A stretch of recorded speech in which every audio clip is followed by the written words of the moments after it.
السلام علیکم ویورز، آج ہم سر سید احمد خان کی تصنیفی زندگی کے تیسرے دور پر اجمالاً گفتگو کریں گے۔ سر سید احمد خان کی زندگی کا تیسرا دور جو ہے، تصنیفی زندگی کا تیسرا دور، وہ 1868 کے بعد اس وقت شروع ہوتا ہے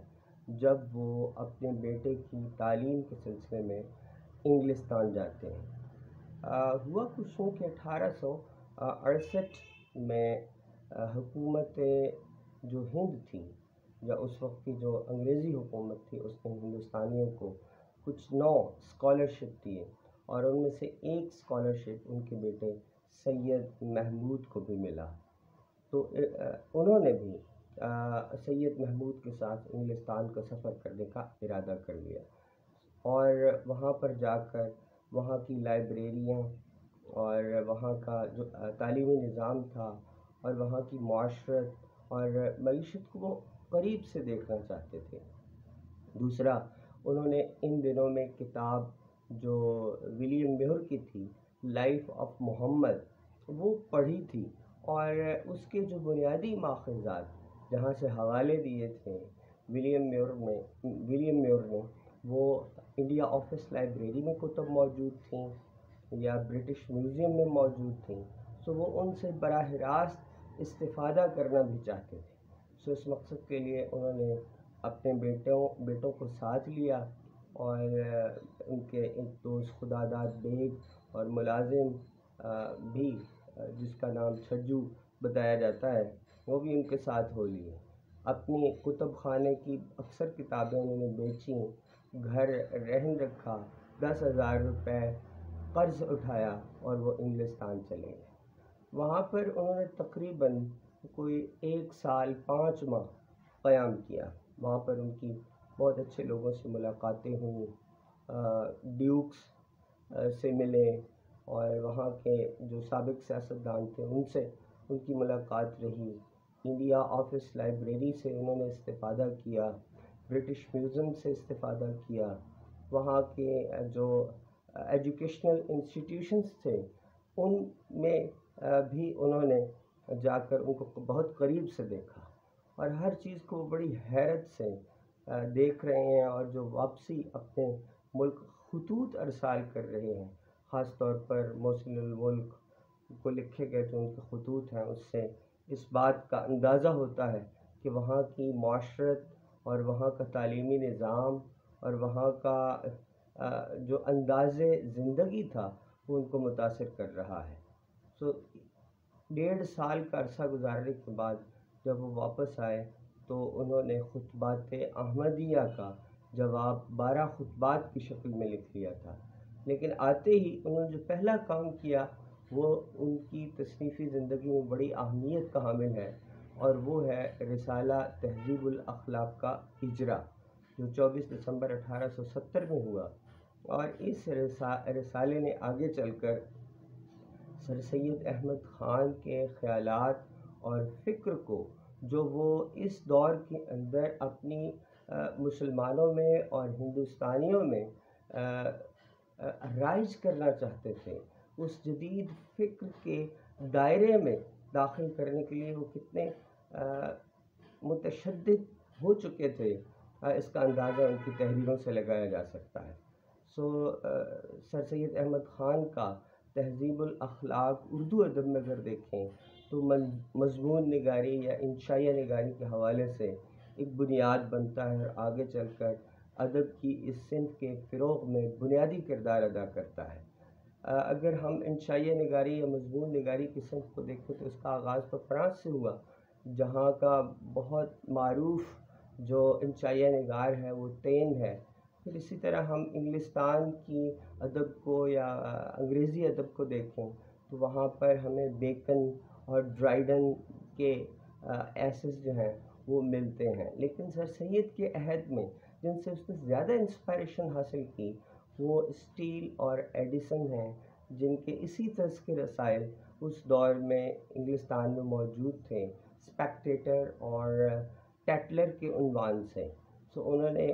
اس طرز پر یا اس پیٹرن پر اپنے ہی ملک میں تہذیب الاخلاق جاری کیا، تاکہ لوگوں کو معاشرت اور تہذیب اور کلچر کے جو جدید تصورات ہیں ان سے ہمکنار کیا جائے، ان کو بتایا جائے کہ اب یورپ کے اندر اور یورپ میں رہنے والے لوگ کچھ اس انداز سے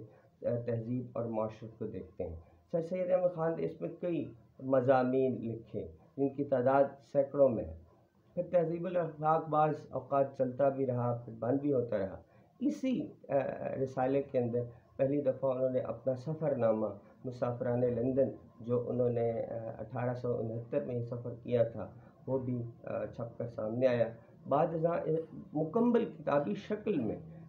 یہ جو سفر نامہ ہے یہ 1961 میں شائع ہوا مجلس ترقی ادب لاہور سے۔ پھر اسی طرح ان کی تصنیفی زندگی کے تیسرے دور میں جو زیادہ اہمیت کی حامل چیز ہے وہ ہے ان کا تفسیر القرآن لکھنے کا ایک سلسلہ، کہ انہوں نے قرآن کی تفسیر لکھنی شروع کی، اور اس تفسیر کو وہ بنیادہ عقلی اور استدلالی بنیادوں پر لکھنے کے خواہاں تھے، تاکہ جو مسلمان ہیں ان کو زندگی کی مادی قدروں کا احساس دلایا جا سکے۔ اور اس تفسیر کے لکھنے میں ان پر بہت سارے اعتراضات بھی ہوئے اور ان کو نیچری بھی کہا گیا، کیونکہ سر سید احمد خان کا یہ موقف تھا کہ جو فطرت ہے، جو نیچر ہے، اس کے اندر موجود جو میکینیکل لاز ہیں وہ دراصل اس خدا کے یا اس تخلیق کار کا فعل ہے، اور قرآن جو ہے وہ خدا کا قول ہے۔ سو کسی بھی تخلیق کار کے قول اور فعل میں تضاد نہیں ہو سکتا۔ سو جو قرآن کہتا ہے وہ فطرت کے قوانین کے مطابق ہوگا، یا جو فطرت کے قوانین ہیں وہ قرآن کی احکامات کے بالکل مطابق ہوں گے، ہم آہنگ ہوں گے، اور ان میں کسی قسم کا تضاد موجود نہیں ہوگا۔ سو اس لیے وہ اسلام کو اور مذہب کے تمام وہ جو احکامات ہیں ان کو سائنسی اور مکینیکل لاز کے اوپر پرکھنے کی کوشش کرتے ہیں، اور بالکل عقلی اور استدلالی بنیادوں پر قرآن کی تشریح کرنے کی یہی وجہ ہے کہ ان کے ہاں آپ کو فرشتوں کا، جنت اور دوزخ کا جو تصور ہے وہ عام روایتی علماء دین سے ہٹ کر ملے گا۔ پھر اسی طرح جنت، دوزخ، فرشتے اور پھر حضرت مسیح کی پیدائش کے حوالے سے، تعدد ازدواج کے حوالے سے ان کے جو خیالات ہیں وہ عام مسلمانوں کی نسبت بالکل ہٹ کر ہیں۔ اور پھر اس تفسیر کا اثر یہ ہوا کہ اس نے سر سید احمد خان کی زندگی میں تو انہوں نے اپنا کوئی ذاتی فرقہ نہیں بنایا، لیکن آگے چل کر بہت سارے علماء کی اس تفسیر کے خیالات یا یہ تفسیر جو تھی یہ ٹکڑے ٹکڑے ہو کر مختلف مفسرین کے ہاں ہمیں نظر آتی ہیں۔ مثلا اہل قرآن کا جو فرقہ ہے اس کے ہاں جو بنیادی استدلال ہے وہ سر سید احمد خان کا ہی ہے، اور وہ قرآن کو بنیاد بنا کر جو دینی مسائل ہیں ان کو حل کرنے کی کوشش کرتے ہیں، اور احادیث کو اور اجماع کو اور باقی جو صحابہ کا خیالات ہیں اس کو وہ بڑی ثانوی حیثیت دیتے ہیں۔ سو جو اہل قرآن کا ایک جماعت ہے وہ سر سید احمد خان کی اسی ہی فکر سے متاثر نظر آتی ہے۔ پھر اسی طرح اگر آپ دیکھیں جو تفاسیر بعد میں لکھی گئیں جیسے بیان القرآن مولانا محمد علی کی تفسیر ہے، یا پھر اس کے علاوہ تذکرہ جو علامہ عنایت اللہ مشرقی نے تحریر کی، اس کے اندر بھی سر سید کے افکار آپ کو واضح طور پر نظر آئیں گے۔ پھر اسی طرح بہت بڑا نام ہے ترجمان القرآن کے خالق مولانا ابوالکلام آزاد کا، اس میں بھی سر سید کی انہی خیالات کی بازگشت آپ کو واضح انداز میں دکھائی دے گی۔ پھر حکیم احمد شجاع جو ہیں وہ انہوں نے بھی تفسیر ایوبی کے نام سے لکھی تفسیر، تو اس میں بھی سر سید احمد خان کے ان خیالات کی جس کا میں نے ابھی ذکر کیا ہے اس کی بازگشت واضح طور پر سنائی دیتی ہے۔ یہ ایک دلچسپ مطالعہ رہے گا، لیکن سر سید احمد خان کی تفسیر القرآن جو تھی، جس کا پہلی جلد 1880 کے لگ بھگ آئی، اور بعد ازاں پھر مختلف اوقات میں مختلف جلدیں شائع ہوتی رہیں، لیکن وہ مکمل طور پر قرآن کے آخری پارے تک نہیں پہنچے، اور کچھ حصہ انہوں نے تفسیر کا لکھا، اور اس کے بعد پھر وہ اس دنیا سے رخصت ہو۔ تسیسوی دور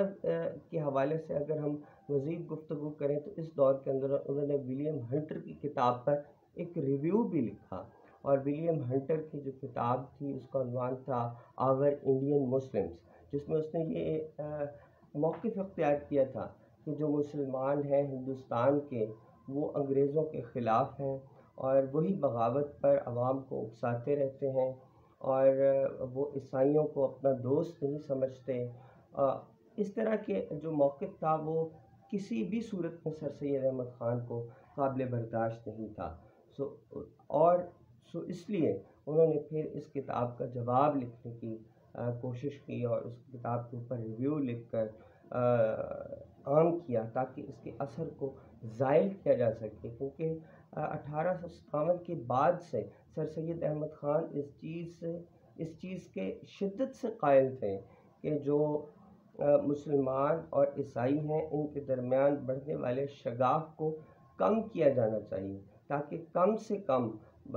جو تصادم ہے وہ مسلمانوں اور انگریزوں کے درمیان میں ہو، تاکہ انگریزوں کے دل میں جو مسلمان قوم کے لیے نفرت ہے وہ ختم ہو، اور مسلمانوں کو چاہیے کہ وہ تعلیم حاصل کریں، اور سائنس اور جدید خیالات سے استفادہ کریں، اور اپنے آپ کو اقتصادی طور پر مضبوط بنائیں، سماجی طور پر مضبوط بنائیں۔ جب وہ خود اقتصادی اور سماجی طور پر اور تعلیمی طور پر مضبوط ہوں گے تو وہ اپنے آپ کو منوا لیں گے، اور پھر اس کے بعد وہ اپنے حقوق کی جنگ جو ہے وہ آسانی کے ساتھ لڑ سکیں گے۔ بصورت دیگر ہندو اور دیگر قومیں مسلمانوں کو سماجی، اقتصادی اور تعلیمی اعتبار سے کمزور کرنے کی خواہاں ہیں، تاکہ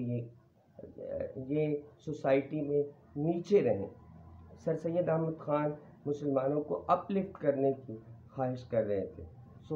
اسی طرح جتنے بھی ان کی تحریریں ہیں تیسرے دور کی، آپ کو یا تو سیاسی نظر آئیں گی، یا مذہبی نظر آئیں گی، یا پھر تعلیمی اعتبار سے وہ مسلمانوں کو یہ تبلیغ کرتے ہوئے نظر آئیں گے کہ انہیں جدید علوم جو ہیں وہ حاصل کرنی چاہیے۔ اسی دور میں ظاہر ہے کہ انہوں نے جدید علوم کی افادیت کو سمجھتے ہوئے علی گڑھ کے مدرسے کا قیام بھی عمل میں لے کر آئے، اور اس پر انہوں نے تا حیات کوشش کی اور اس کے لیے کام کرتے رہے، اور وہ مدرسہ جو ہے وہ علی گڑھ کالج، اور پھر 1920 میں اس کو علی گڑھ یونیورسٹی میں تبدیل کر دیا گیا، جو اب بھی موجود ہے۔ تو سر سید احمد خان کے اور بھی بہت سارے، جیسے ابطال غلامی کے حوالے سے انہوں نے ایک رسالہ بھی اسی دور کے اندر لکھا، جس پر ہم تفصیل سے گفتگو نہیں کریں گے، لیکن یہ ان کے زندگی کی تصنیفی دور، تیسرا جو تصنیفی دور ہے اس میں وہ زیادہ تر تہذیب الاخلاق سے جڑے رہے، اور تہذیب الاخلاق کو مضامین لکھتے رہے۔ کتابیں چھپنے کی جو شرح تھی وہ کم ہو گئی، لیکن بعد میں اسماعیل پانی پتی نے مجلس ترقی ادب لاہور سے ان کے جو مقالات ہیں اس کی تقریباً 16 جلدیں مرتب کر کے شائع کی ہیں، جو مقالات سر سید کے عنوان سے مختلف رسائل میں اور مختلف جگہوں پر چھپتے رہے ہیں۔ اسی طرح سر سید نے جو خطبات دیے ان کی جلدوں کی تعداد 2 ہے، جو خطبات سر سید کے عنوان سے چھپ چکی ہیں۔ پھر اسی طرح مکاتیب سر سید وہ بھی چھپ چکے ہیں، اور سید اسماعیل پانی پتی نے اس حوالے سے مجلس ترقی ادب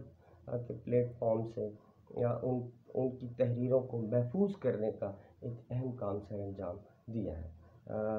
ان کی زندگی کے تصنیفی دور کے حوالے سے آج ہم نے گفتگو کی۔ پھر کسی اگلی ویڈیو میں ہم سر سید کے افکار اور اس عہد کے اندر جو جدید علوم اور جدید نظریات تھے ان کے تناظر میں ان کی فکر کا جائزہ لینے کی کوشش کریں گے، اور آپ کے ساتھ اگلی ویڈیو میں حاضر ہوں گے۔ بہت شکریہ۔